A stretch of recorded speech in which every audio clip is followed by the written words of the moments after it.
Welcome to Harlow on Healthcare.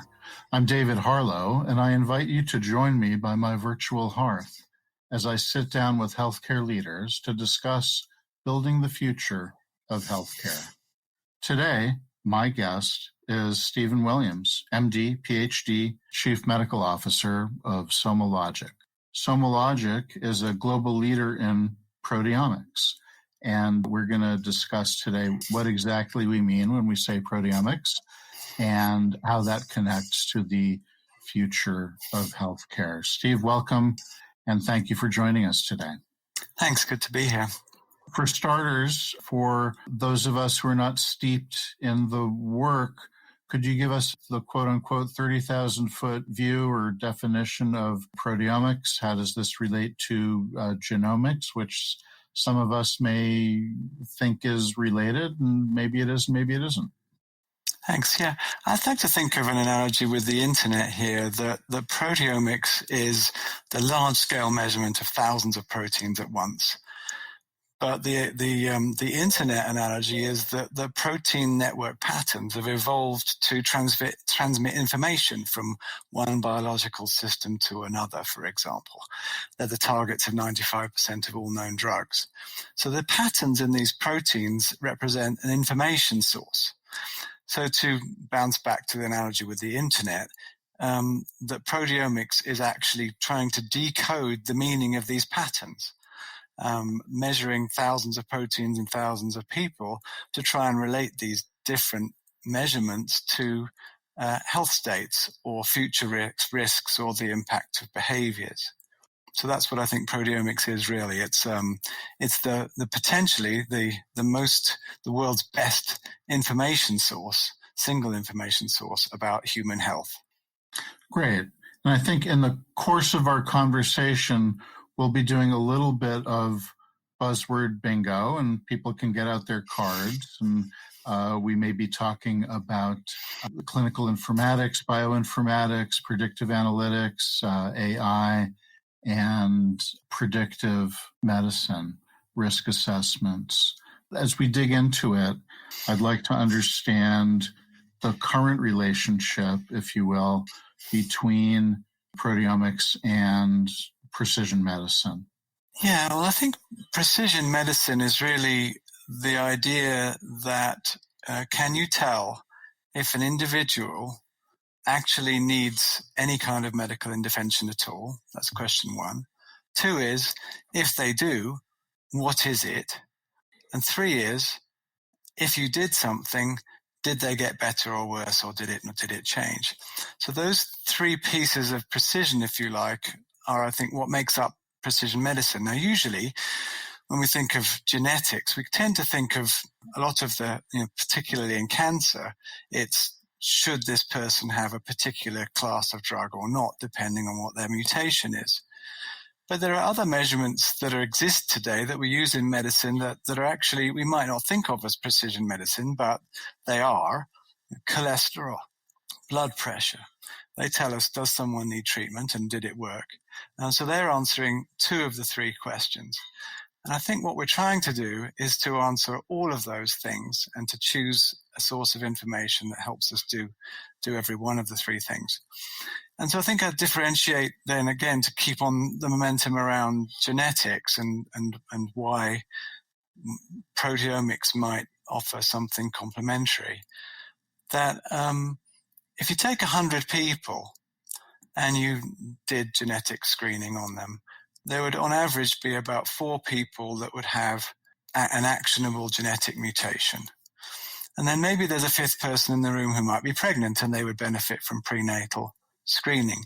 And there might be a 6th person in the room who unfortunately might have cancer and they might benefit from genetic profiling of their tumor. But that leaves 94 people in the room where the way we think of today of genetic-based precision medicine, it doesn't have anything to say. And does that mean that those 94 people are completely healthy and there's nothing going on, that they wouldn't benefit from answering one of these three questions? I don't think so. So when I look at the opportunity there in precision medicine, I think that there's a lot that's left, even though genetics has had some wonderful successes. There's a lot left for most of us, most of the time, who are going to die of something else that's not genetic. So what you're describing is a much broader, much larger data set, so to speak, within each of us in the proteome, if that's the right way of thinking about it. So I guess the question from my perspective, or others might be, do we know enough about the proteins in our bodies to understand which of them are predictive of something, which of them are indicative of something? Where are we on the pathway, if you will, in terms of understanding what's the actionable data and what's the noise? Yeah, that's a great question. I think that the way I'll start is by saying we actually don't understand how protein network patterns work, but we can search for them. And back to the internet analogy, if protein patterns are the internet, the first thing you need is bandwidth. And that's really what we think of as proteomics, that even though when you go to the doctor, a lot of the blood tests you might have are proteins, they're one at a time. So that's like using zeros and ones, or the telegraph. It's not going to get you very far in interrogating the internet. But when you start being able to measure thousands of proteins at once, at scale in thousands of people, now you have bandwidth. But it's not enough, is it? Those of us who remember the old dial-up modems and the noises they make, we couldn't possibly interpret what those noises were.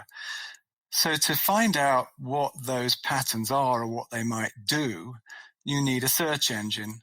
And that's where high-powered computing and machine learning comes in. So the way we discover a pattern that might relate to a health state is we obtain blood samples from maybe thousands of people. But the key point is that they have to have some kind of clinical truth that's already known. So thanks to government sponsorship and National Institute of Health here and the Medical Research Council and the UK government and so on, there are actually quite large sets of samples with really high quality clinical data. So you know what happened to a person in the future. What disease did they develop? How bad was it? What was it? So you have a blood sample and a clinical truth that you don't have to wait for because it's already known.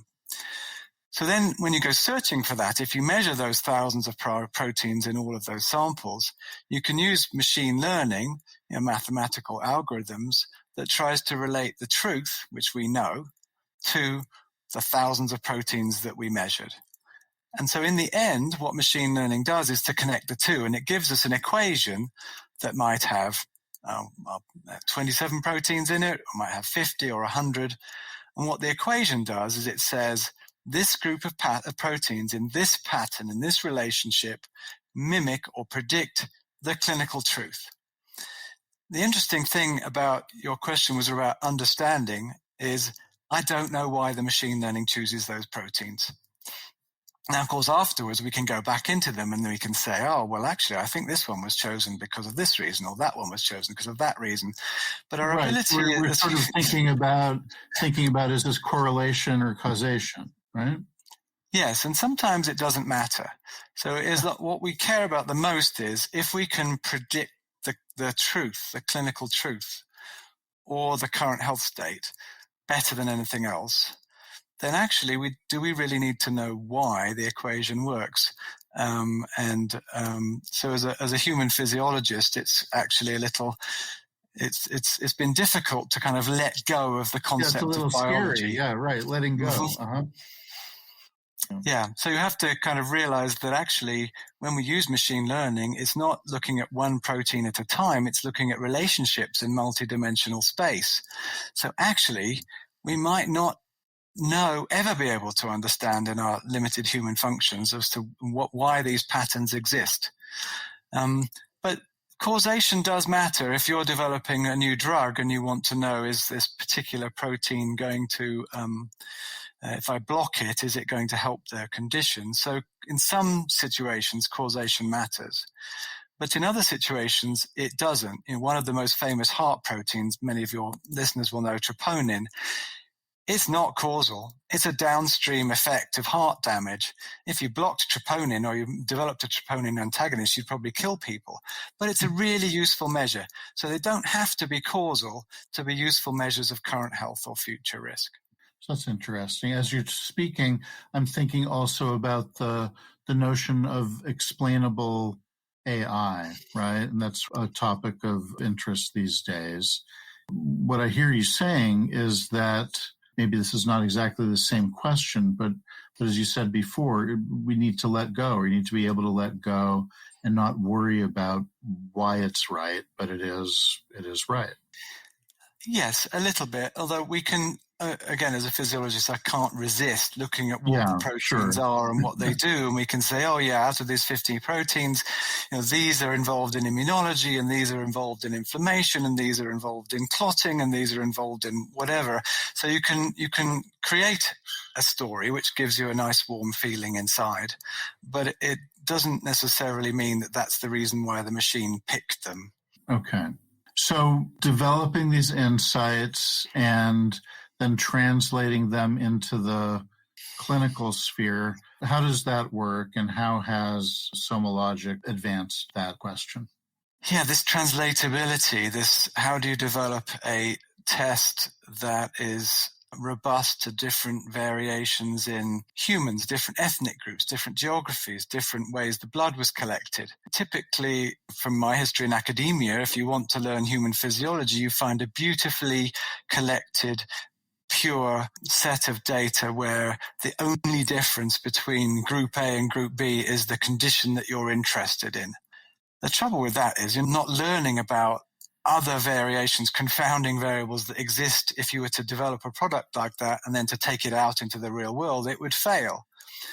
And what machine learning allows us to do is actually to correct for some of those causes of variation. So instead of training on a pure, beautifully clean sample set, if we actually train on, might call it a dirty sample set, it's one that contains people from different areas, different qualities of samples, different ethnic groups.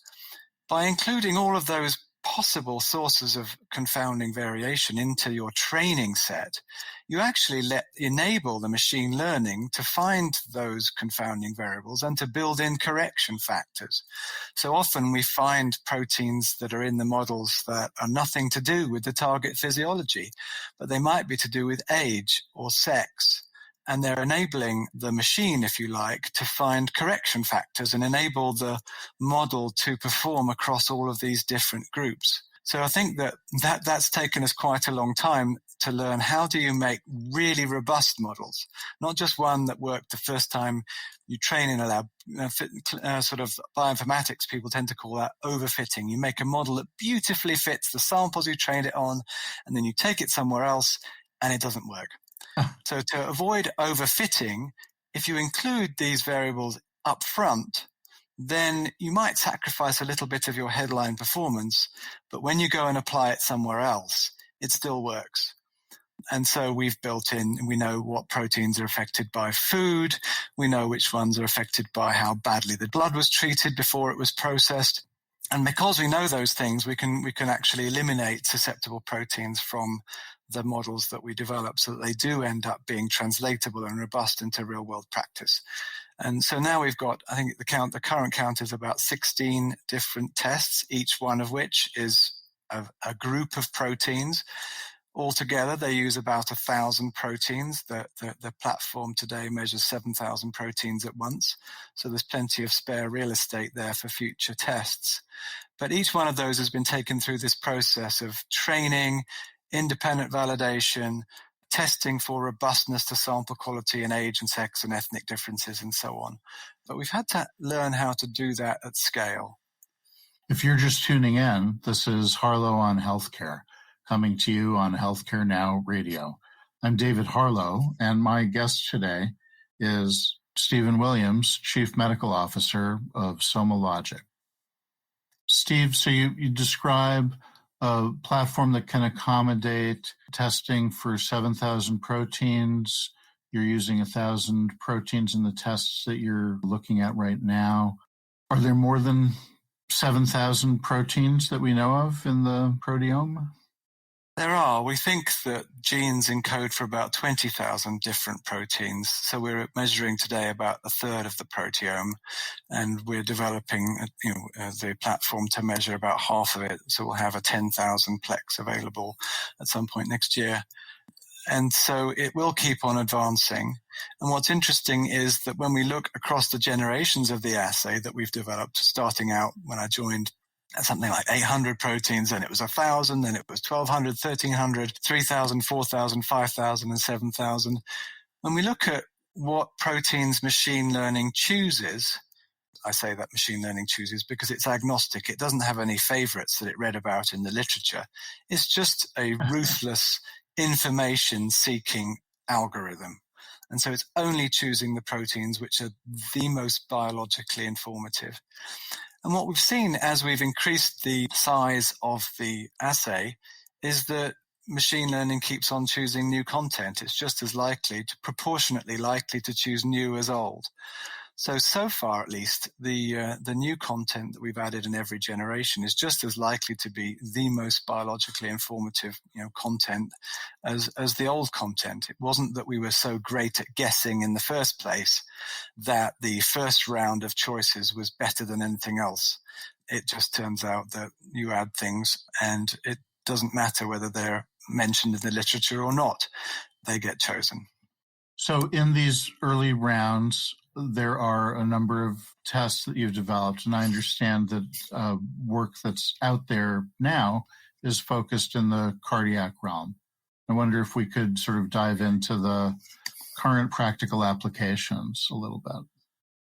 Yeah, we focused in on cardiometabolic health because we wanted to look for precision medicine in conditions that were serious and common and where interventions already exist, but there's maybe a matching problem of giving the right treatment to the right person, or any treatment to a particular person, or actually getting them to understand that maybe they need treatment. And so cardiometabolic health is a good one because unfortunately, it kills more people than anybody else. But the nice thing is that actually lots of interventions do exist. There are cardioprotective agents out there. So that's why we focused on that. And then some of the world's largest data sets have beautifully adjudicated cardiovascular outcomes. So we've been able to look at our cardiovascular risk test so far in about 40,000 people in 12 clinical trials, none of which we had to run because they already existed. So those are the reasons why we chose it. The applications we're interested in are ones where precision medicine could make a difference. And I'll give you a particular example is, so in diabetes in the past few years, there have been some great new developments in cardioprotection. GLP-1 agonist drugs and SGLT2 inhibitor drugs, they were interestingly both developed to improve diabetic control. But during the large efficacy studies that were carried out by the different pharma companies, it turned out that they were unexpectedly, both classes of these drugs were cardioprotective in slightly different ways to one another, which we won't go into, but they save lives by improving cardiovascular outcomes. Not expected. Now, the issue with those drugs today is that, there are eligibility guidelines and so on, but the uptake's been pretty poor. And part of the reason for that is that it's not like cholesterol and blood pressure. For cholesterol and blood pressure, you can measure those things and you can determine, does someone have unresolved risk due to one of those mechanisms, and you can treat them. For people with diabetes, there are no really reliable, observable differences between people who have a large amount of unresolved cardiovascular risk and people who don't. So that's where we think we can come in by this risk predictor that we have that is about twice as good in terms of stratifying people into high and low risk as existing risk factors. And we think that applying that to people who are eligible for these drugs but who are not on them, turns out that typically in a health system only about 10% of eligible people are on them, that we'll actually be able to identify people with unresolved risk. And in the high group, which is about a third of the people with diabetes, those risks that we find a group of people with absolutely catastrophic risks. And what I mean by that is that the observed event rate in our high risk group, which is about a third, is about 1 in 2. And the average time to event is about 18 months. And the commonest type of event is death. So we're finding a group of people who invisibly had catastrophically high risks. And so those are the people who would get the most benefit from these new classes of drug. And those are the people who ought to be most persuadable to actually take something that they don't necessarily feel that they need. So that's an example of a kind of precision medicine problem that could be solved by a more accurate, enhanced stratifying from the proteomic pattern. And where are you in terms of actually applying that clinically in the real world? So at the moment, with all those 16 tests I mentioned, are all being used in healthcare in one way or another. The cardiovascular risk test specifically, and this application of it, is we have 3 clinical utility studies that are ongoing where we're actually running a randomized control study where half the people get the information from the SomaScan cardio DM prognostic test and the other half don't. They're not informed until the end of the study.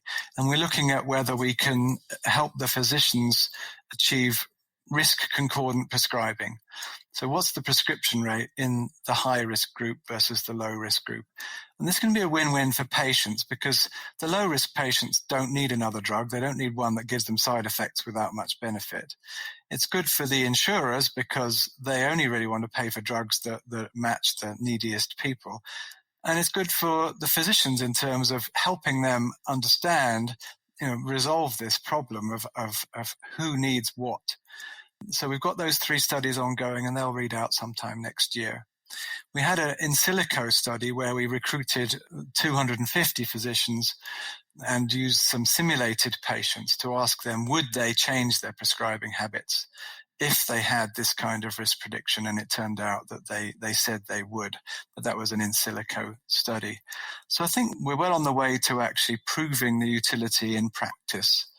Very interesting.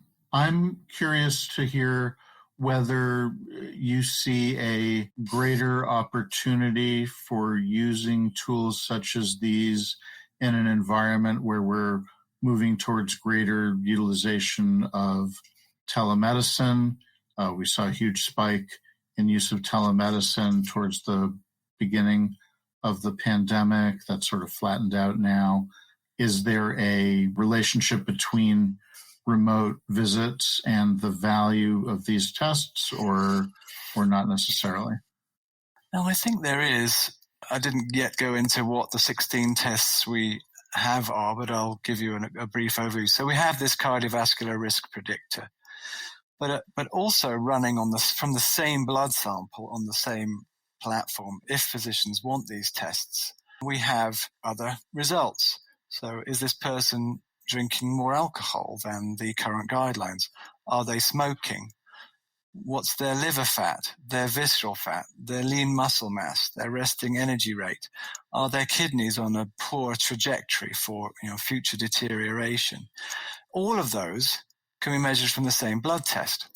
And so thinking about this as an enabler of distributed medicine, it's not simply a poor substitute for the laying on of hands. Actually, many of these measures are superior to some of the things that could be done in the office. So I think in the future, as this scales, the enabling telemedicine and giving a true holistic view of the whole person and different health states, different risks, I think the proteome will be an enabler of that. So I'll turn to the reimbursement question, and it sounds like there's research that's ongoing, but are any of these tests currently reimbursed by third-party payers? No, at the moment, that holistic or liquid health check, if you like, is only being used by concierge physicians in a kind of cash pay setting. So it's yet to become reimbursed. But we're quite hopeful that the things I described about utility, so we have this huge data set of 40,000 people in 12 clinical trials showing the accuracy of the test, proving that it's better than the best available alternatives. Then we have the do physicians say they will act, which is the in silico study. Then we have the 3 ongoing studies, which I talked about in diabetes, which are do physicians actually act to create risk concordant prescribing. And then in addition to that, we're going to run samples from one of the drug companies that develop these cardioprotective drugs. We're going to do a blinded run of their pivotal outcome study where we can randomly predict who should have received their drug, and we can look at the outcomes in those people so that we don't actually have to commission a new outcome study. We can prove from existing data that if you apply the risk stratification up front and if you only gave the drug to those people who needed it the most, they would have the best outcomes. So we put those together, and we're just also beginning to talk to the FDA, and it turns into a pretty compelling reimbursement package that will have most of those things will have sometime later next year. Great. So looking a little further into the future, I'd like to wrap up by asking you, if you were to wake up tomorrow and find yourself 5 years in the future, what's one thing in healthcare that you would hope or maybe expect to find has changed drastically? Well, it's hard limiting it to one thing, because what I didn't talk about is that a lot of researchers are using this platform to find out more about different diseases and identify new drug targets. So it would be exciting to see some new drug targets identified in this way. And then drug developers are using it to improve the efficiency of and productivity of drug development. But I still think it's what we talked about a minute ago, this democratization of health, actually enabling not just telemedicine, but actually enabling people to understand their own health states, all from a simple blood test that they could send off in the mail. I think that would be the most exciting thing. I've had mine done because we have an employee SomaScan program. And it's quite different being on the receiving end of these tests compared to seeing reports or the theory. It's a stunning assessment of your own health that we're all finding is really helping to change our own lifestyle activities and maybe adherence to medications. So I think that's the exciting thing, is actually getting it out there into telemedicine and then even after that into consumers' hands. Well, thank you for sharing this exciting future. It's been a pleasure speaking with you. Well, thank you. You have been listening to Harlow on Healthcare. Join us at healthcarenowradio.com. Let's continue the conversation on building the future of healthcare together at #HarlowOnHC. I'm David Harlow, keeping the fire going and holding a seat open for you. Until next time.